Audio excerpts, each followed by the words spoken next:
And Television Dude here with Cobradvs Hello. and DerrecksGameWorld. Hello. And we're doing a 3-part video. Part 1 will be on my channel, Part 2 will be on Cobradvs' channel, and Part 3 will be on Derrek's Game World channel. And it's going to be of our greatest finds of all time. We our biggest scores. we thought this would be a fun video to do, to look back. The kind of the flow is, I mean, everybody's gonna have a story on every video, but I think the idea is to save, like, in Television Dude's biggest stories will be on his channel. My biggest finds will be on mine, and Derrek's for his. And all the leftover stuff will also be at the end of mine. So Yeah. And I guess we'll start with my first 2 finds I'll do on my channel. I guess my biggest, possibly my biggest, it's up there with another one, is when I scored Spiker. It was in a lot on eBay. It was only $100. And I actually hesitated when I first saw the lot, because I remember within that week or even a couple weeks, there was a lot with a fake reproduction Spiker in it. And it had come up like twice. So when this came up, I thought this was that lot. So I almost didn't buy it, if you could believe that. I mean, I think that's your greatest find. I mean, it's Spiker. Where are you going to get another one? Where are you going to get another one? For people who don't know about Spiker, who most probably do, but just in case there's the few who subbed you and don't know what Spiker is, you should probably explain the gravity of what that is. It's the rarest in television game. Yeah, I mean, is it even of the original 125? I mean, didn't it used to be up there with like that and Learning Fun 2 or something like that? Or? It's exceeded. Some people think Learning Fun 2 could be more rare than Spiker, but Spiker's worth $1,000 or more complete. While Spiker's got the cachet. Learning Fun 2 is only worth maybe $400 or $500 complete. So it does have the cachet, Tyler. So this lot had more than just Spiker in it. It had other complete in box games. I think every game was complete in box except for Super Pro Football, which was loose with a manual, and Spiker was missing the manual. But it had Commando, Cubert, Hover Force, Bump and Jump, Mission X, Tron Solar Sailor, Blockade Runners, and a lot of commons like your Space Armadas, all the sports games. It had a ton of games, and this was all for $100. I was gonna say, I mean, for $100, it doesn't matter if the rest are Las Vegas poker and blackjack. I think the rest of the games in the lot came up to about $100. Yeah, I think that's what you said. I think you just broke even on that alone. Then I had the Spiker for free, pretty much. It's kind of hard to believe that a game like Spiker would be lumped in with those, because was that the last game that came out? Yes. It was the very so last. It's like you're talking late 80s, right? You're talking 1989. Yeah. It was mail order only, so No. I think they said it may not have been mail order only. Oh, really? It may have been available in the stores. It was at 3 Kmart's nationwide, so. It was at this Kmart in Dubai. Maybe Toys R Us. Syria. Maybe it was Toys R Us. So it had maybe some release. When you bought that, was there buzz on Atari Age? No. No one caught it right away. They caught it like a couple days later. Someone found it on the sold listings, and then people. I did some tongue-in-cheek comment saying, not really saying that I scored it, but that maybe it was going to a good home or something. Were you nervous that they were going to ruin it? Yes. Oh, I'm sure. Yeah, I'd be freaking out. Yeah. I worry about that every time I score something on eBay. Yeah, I'd be freaking out if that happened. Like, just scared that someone would try to screw me. But Rob, wouldn't them informing the seller of what it's worth be the right thing to do? Shut up, Tyler. Here, I gotta make a quote from Tyler that he said a long time ago in a video. It's their responsibility to know what they have so they don't overprice or underprice it, and it's my responsibility to not overpay for it, and I don't have to tell them. So, you know what? It's all down. Such a great quote. I was almost gonna quote 97 Retro Game Nerd. and say, "Don't tell the seller what it's worth." No, I mean that quote. I mean, it's true. If they mess up, it's not my responsibility to tell them.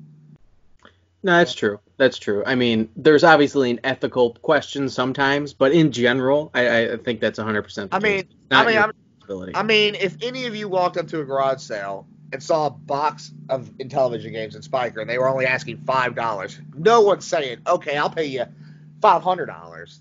Mm-hmm. There are people that'll throw in extra money because they feel bad. I don't have a conscience, so I don't have much of a conscience either. I'm not gonna.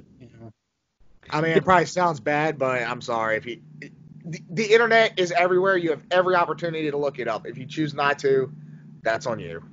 All right, I think we should move on to my second find, which was a Super Nintendo lot. It was a Super Nintendo system, complete in the box. It had a loose Mega Man 7, a loose Metal Warriors. Both had damaged labels, but still. I was gonna say I don't remember this at all, but I remember the Metal Warriors. That's right. Yeah, I do remember the label. X and a Turtles in Time. What was the last game before Turtles in Time? Mega Man X. Mega Man X. There may have been more games in the lot, but that's a lost memory now. And I got all that for about like $150. I mean, I think even at that time, Metal Warriors was selling for more than that alone. Even with a torn label, you could get almost what a non-torn label was worth sometimes. That's like with Mega Man 7 now. Or there are games like that. Yeah, there are. Some people don't care if it's destroyed; they just want it. Final Fight has that problem too. Yeah, I did a Sly video one time, and I showed them off in the video, but I didn't mention the story or anything. I just said, there's some games back there. Don't worry about those. I remember that, and then everyone was like, "Hold up." Isn't Metal War? I don't know what that's going for now, but isn't Metal Warriors a sequel to? Is it Cybernator? Yeah.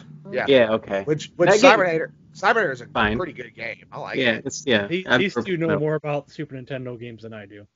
Yeah. It's a mech shooter, I think, right? It's a side-scrolling. Yeah, it's like a side-scrolling kind of action shooter. I think it's fun. It's like a turret. I had a Genesis. Yeah. It's kind of like that. I mean, that game's not that expensive. Back in the 90s, I had a Genesis, so I wasn't really a Super Nintendo guy. Yeah, it'd be like a... I learned more about Super Nintendo around the year 2000, going on to like 2010 to 2011, 2012, 2013. That's where I got my knowledge. Yeah. I had to learn quick in this world. I guess it's your turn, or Tyler. Yeah, I can go. I got a couple here. I'm gonna save the best of the best for my section or my portion of the video on my channel. But and I should say I still got some great stories yet to tell as well. Yeah. So this is one that I kind of had forgotten about, and I won't lie to you, it was strictly a money deal. If you know me at all, you know my taste for PlayStation 1 is pretty much non-existent. I don't really know anything about the thing. I don't care for it very much. Not to say it's not great or has its place. It was never my thing. One day, and this used to happen all the time. I used to go do like these runs around town with a buddy of mine. We'd hit up Goodwill, the game store, Salvation Army, or Pawn Stop, whatever. Occasionally, I'd hit home runs or whatever. And this was a case where I definitely did. And the more I think about it, the more I'm just amazed that it happened. So it was Goodwill. I think it was in the morning, but it wasn't like we got there when it first opened. Walk in, and this was kind of before the glass case at Goodwill, you know? I remember those days. God. But they still had a section where it was like like jewelry cases where it's like, the higher end stuff. I wasn't going to Goodwill back in those days. I've been going there forever. Yeah. So it was in like one of those jewelry style deals. So I start looking, and I got to remind you, my knowledge of PlayStation 1 is extremely limited now. Even back then, it was probably worse. But there was a handful of games there, and games I didn't recognize, and they weren't sports games, and they looked like RPGs. And I think I looked up a couple of them, and it seemed like a good deal. And it was, and I don't remember what I paid, so I'm not even gonna say, but it was ridiculous. I'm sure back then it wasn't more than $1 or $2. Yeah, it was really good. It was eBay prices. And the games I got that I can remember are Legend of Dragoon, Legend of Legaia, Okay. Diablo. Wow, These are all complete. That's a good find. These are all complete. Some of these I don't know the prices of myself. Yeah, they're RPGs. Those ones are. I think there was a Final Fantasy VII. I can't remember. But the last one, which it sucks because it's actually missing the back art. It was just the case and the manual only. Suikoden 2. Ooh. Yeah. I remember Yeah. I bought them and I sold them all. I didn't really have any desire to keep them. And I think I got like $50 for that Suikoden. I'm actually a PlayStation guy because I grew up with. Oh, I can tell you everything but about it, even though I didn't play the RPGs or anything, you know. Yeah, and I didn't know anything about them. So I bought them and I just bought listening. Really to sell. I could use a Black Label Symphony of the Night, and I could use a Black Label Perks Adventures, which only comes in Black Label. I sold those regrettably, and I can't afford them anymore. I need a Black Label copy of a game that only came in the Black Label. You know what? Actually, now that I think about it, I think I bought a copy of Lunar too, or Lunar, the first one. That it was in a bigger box. I think I got that. Yeah. It was probably like it was either that or Arc the Lad. Well, no, and actually, it's funny you say that because there was one game I left, and it was Arc the Lad Collection or whatever, some box set, and they wanted like $25 for it for some reason. The other ones were regular, but this one was like $25 or something, and it didn't make any sense at the time to buy it. So I would have bought it back then for $25. Yeah, I passed on that one, but that was a good deal. I don't think you've ever told me that story. I don't even know if I was doing YouTube videos at the time. I wouldn't be surprised if I wasn't. I don't think so. What about your other greatest find when you scored that as ECS and the bowling controller or baseball controller? I mean, I didn't. Actually, you know what? I'm going to say that instead. I'll save the other one because that's actually more relevant for your channel. So if you watched the Tommy Tallarico interview, then you know a little bit of it. But years ago, I found an Intellivision lot on Craigslist. First getting into collecting, didn't even know how to spell Intellivision, so I didn't know what I was doing. And it had what I deemed to be an Intellivision console, a baseball controller of sorts, and a lot of games. What it turned out to be was obviously the ECS keyboard and attachment both. It had. Do you still have the emails for all these when this happened, or did you lose those? The like the YouTube messages between you and I. Yeah. Yeah, I still got them. I'm sure. And I would like to have copies of those. When Hunter tells his story, I'll see if I can find them. But anyway, it turned out to be an ECS, so it wasn't even a console. The baseball controller turned out to be a Microvision thing that did not work, and I believe I gave Tyler hell for that for a long time working with him. And then of the games, there was nothing really that notable except World Series Major League Baseball okay. Yeah. World Series Baseball. What's it called? I remember that. It's World Series Major League, but but the variant is Super Series. But that's actually how I met Cobradvs. Yeah. I didn't know what I had, so I just did a search on YouTube, and he was like the first guy that came up. So, it had an IntelliVoice, and I think it had 3 of the 4. Is it 4 IntelliVoice games? Yeah, it's 4. Yeah. I think the only one that's missing was Tron. Yeah. I think Solar Sailor is the one that's on voice. Yeah. That's the one. I know this has nothing to do with anything, but at the time, one of my only friends on YouTube was Kefka 14, and then Cobradvs came into our little group, and then Hunter here. Well, I remember how I met Tyler. I kind of knew him on YouTube, but I remember because I had we'd started talking on Facebook about that disgusting Mega Man X2. I had actually seen one of your videos, but I didn't know you. And then Tyler's like, I just met him. He's really cool. We should bring him into our group. And that's how it all started. And it's funny because looking back, I'm like, it was not cool. Okay, I found it way quicker than I thought. Here's the first. I don't have the first message I sent to you, but I do have the first message that you sent back to me. Here's what you said. So I told you what I had. I told you what I thought it was. And here's what you said, verbatim. Well, I have some good news and some bad news for you. The bad news is that the listing in that listing, you're not getting an actual Intellivision 2 system. The good news is you are getting an ECS computer keyboard add-on that is more rare than the actual Intellivision system, but the keyboard is useless without the actual system. On average, the Intellivision system might be $25 to $35. On eBay, the ECS could run you $40 or $60 or more. The Microvision Baseball is not a controller, but a handheld game system that has nothing to do with Intellivision. Looks like he didn't know what it was and just threw it in there. Voice module is something you plug in to play voice games. And you say, I forgot to add that the game World Series Baseball you're getting is really rare. I'd say it's worth close to $100, especially with the box.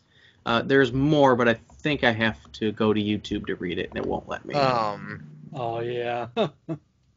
Hell, I was going to say something there, but I can't think of what it was. Well, if you can't think of it, it's your turn, so. No, I'll think of it in about 45 minutes, so. Well, I'll think of it in part 3. All right, so since this is my channel, I'm just going to go in order because this part's going to be long. No, you're still on my channel here. Oh, I didn't think about that.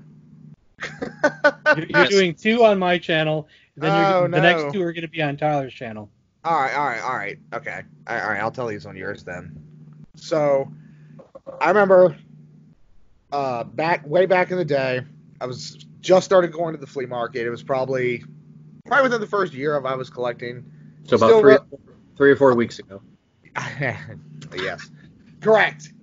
So, I was at the flea market. I'll never forget the guy. I still remember what he looks like. Can't remember his name, but he had just a table with just Super Nintendo games and N64 games, just like laid on top of each other. Obviously, like he didn't care, you know. You can always tell how people, if it's just thrown in the box, they don't want it. And it was kind of like that, which is funny because I asked if he would be coming back ever, and he said yes, and I never saw him again. But probably because you ripped him off so hard he had to sell his house. So I'm looking at the N64 games, and I see Majora's Mask, which at the time my girlfriend really wanted that game. So I asked him how much. He said $1.50, and I was like, okay, definitely buying that, right? I pick it up, and there's a copy of Wild Guns right there, which I knew was rare, I thought, but I had no idea what it was worth. So I called my buddy who lives in Florida, and I was like, can you look, because I didn't have a smartphone. I was like, can you look it up on eBay and, like, tell me what it's worth? And he was like, dude, that game's going for, like, $150 right now. And I was like, because I remember, my grandma had to take me, and I was like, my anxiety, I was like, we have to go right now. But it sucks, though, because the only other game I remember having, out of all those games, the only other one I remember is Phantom 2040. I don't know why that one, but I know he had that game. On a Super Nintendo, right? Yeah, which is funny because that game is still not worth anything. I was going to say, I don't think that game's worth any. Yeah, okay. No, that game is still not worth anything. You know, Hunter, I was going to say, besides your greatest finds, how about your greatest anti-find? I just remembered that you... the eBay story? The Musha. Did you say you passed up on a Musha? All right, I'll tell that here. So... I thought he forgot for a second. No, I thought I was wrong. That was the number one. No, that's the number one story in my head. So, so this was probably within 2 weeks of my collecting. And back then, Pete Dorr was really relevant. And I used to watch him all the time. And he had just done a video talking about, like, rare Genesis games. And he mentioned Musha was, like, the number one. So... me and my buddy Kaler, we were really good friends in high school. I don't know where the hell he is now, but I was like, we would go to the game store sometimes after school, and I was like, hey, man, you want to go? And he said, yeah. So we walk in, I'm looking at the Genesis games, and I see Musha, and I pick it up, and for some reason, just nothing's clicking.